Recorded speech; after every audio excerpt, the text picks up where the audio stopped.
O Catecismo em um ano.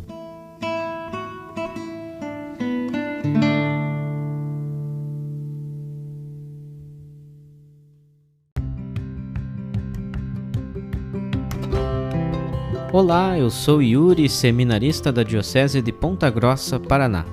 Você está ouvindo o podcast O Catecismo em um ano. Vamos ler todo o Catecismo da Igreja Católica ao longo de 365 episódios.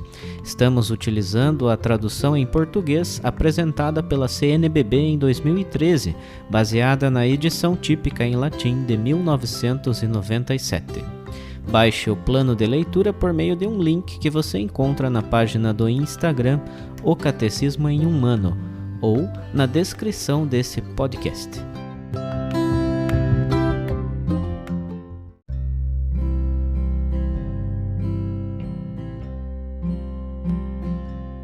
Hoje é o dia 15 do nosso plano de leitura do Catecismo em um ano. Estamos na primeira grande parte do Catecismo, a profissão de fé. Na primeira sessão, eu creio, nós cremos. Dentro do capítulo 2, Deus vem ao encontro do homem. E hoje iniciaremos a leitura do artigo 3º dentro deste capítulo, que trata sobre a Sagrada Escritura. Para tanto, vamos ler os números 101 a 104.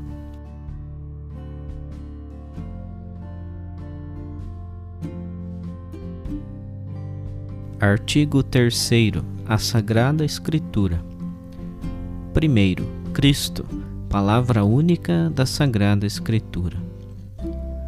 Na condescendência de sua bondade, Deus, para revelar-se aos homens, fala-lhes em palavras humanas. Com efeito, as palavras de Deus expressas por línguas humanas fizeram-se semelhantes à linguagem humana, tal como outrora o Verbo do Pai Eterno, havendo assumido a carne da fraqueza humana, se fez semelhante aos homens. Por meio de todas as palavras da Sagrada Escritura, Deus pronuncia uma só palavra, seu Verbo único, no qual se expressa por inteiro. Lembrai-vos que é uma mesma a palavra de Deus que está presente em todas as Escrituras, que é um mesmo Verbo que ressoa na boca de todos os escritores sagrados. Ele que, sendo no início Deus junto de Deus, não tem necessidade de sílabas, por não estar submetido ao tempo. Por este motivo, a Igreja sempre venerou as divinas Escrituras, como venera também o corpo do Senhor. Ela não cessa de apresentar aos fiéis o pão da vida, tomado da mesa da Palavra de Deus e do corpo de Cristo. Na Sagrada Escritura, a Igreja encontra incessantemente seu alimento e sua força, pois nela não acolhe somente uma palavra humana, mas o que ela é realmente, a Palavra de Deus. Com efeito, nos livros sagrados, o Pai que está nos céus vem carinhosamente ao encontro de seus filhos e com eles fala.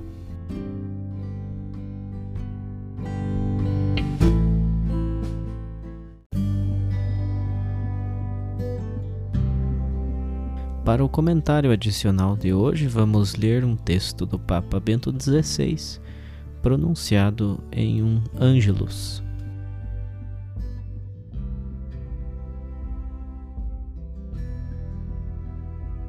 Papa Bento XVI, Ângelus, domingo, 6 de novembro de 2005. A 18 de novembro de 1965, o Concílio Vaticano II aprovou a Constituição Dogmática sobre a Divina Revelação, a Dei Verbum, que constitui uma das colunas básicas de todo o edifício conciliar. Este documento fala da revelação e da sua transmissão, da inspiração e da interpretação da Sagrada Escritura e da sua fundamental importância na vida da Igreja. Recolhendo os frutos da renovação teológica precedente, o Vaticano II coloca Cristo no centro, apresentando-o como o mediador e a plenitude de toda a revelação. De fato, o Senhor Jesus, Verbo feito homem, morto e ressuscitado, completou a obra de salvação feita de gestos e de palavras, e manifestou plenamente o rosto e a vontade de Deus, de modo que, depois da sua vinda gloriosa, não devemos esperar qualquer revelação pública. Os apóstolos e os seus sucessores, os bispos, são os depositários da mensagem que Cristo confiou à sua Igreja para que fosse transmitida íntegra a todas as gerações. A Sagrada Escritura do Antigo e do Novo Testamento e a Sagrada Tradição contém esta mensagem, cuja compreensão progride na Igreja sob a assistência do Espírito Santo.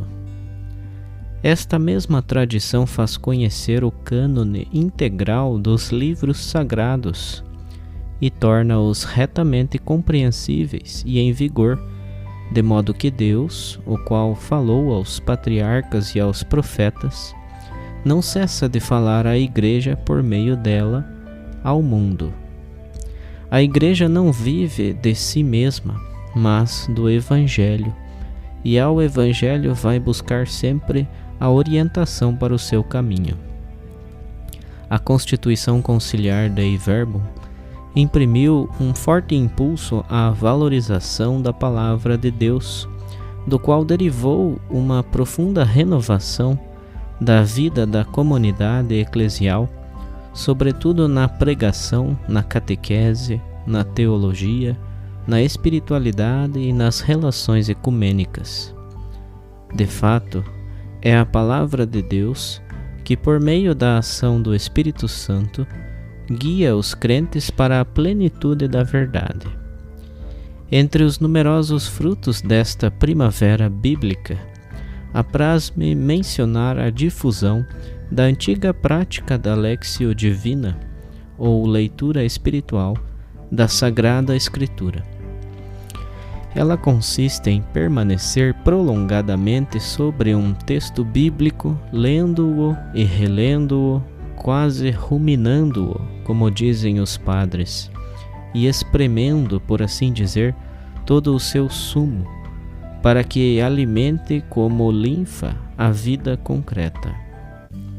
É condição da Lectio Divina que a mente e o coração sejam iluminados pelo Espírito Santo, isto é, pelo mesmo inspirador das Escrituras, e por isso se coloquem em atitude de religiosa escuta. Esta é a atitude típica de Maria Santíssima, tal como mostra emblematicamente o ícone da Anunciação. A Virgem acolhe o mensageiro celeste quando se prepara para meditar as Sagradas Escrituras, normalmente representadas por um livro que Maria tem na mão ou no seio ou em cima de um atril.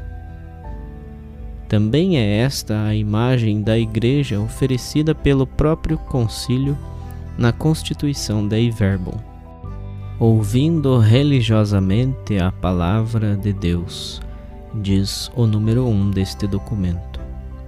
Rezemos para que, como Maria, a Igreja seja dócil, escrava da Palavra Divina e a proclame sempre com confiança firme, para que o mundo inteiro, ouvindo, acredite na mensagem da salvação, acreditando, espere, e esperando, ame.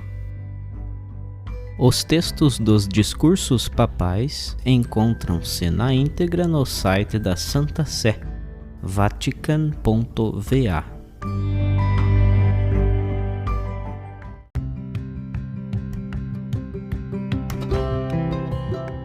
Você acaba de ouvir mais um episódio do podcast O Catecismo em um Ano, Continue nesse bom propósito de aprofundar o conhecimento e a vivência da fé católica e procure participar da sua comunidade. Rezemos por todos que estão fazendo esse caminho de leitura do Catecismo. Até amanhã!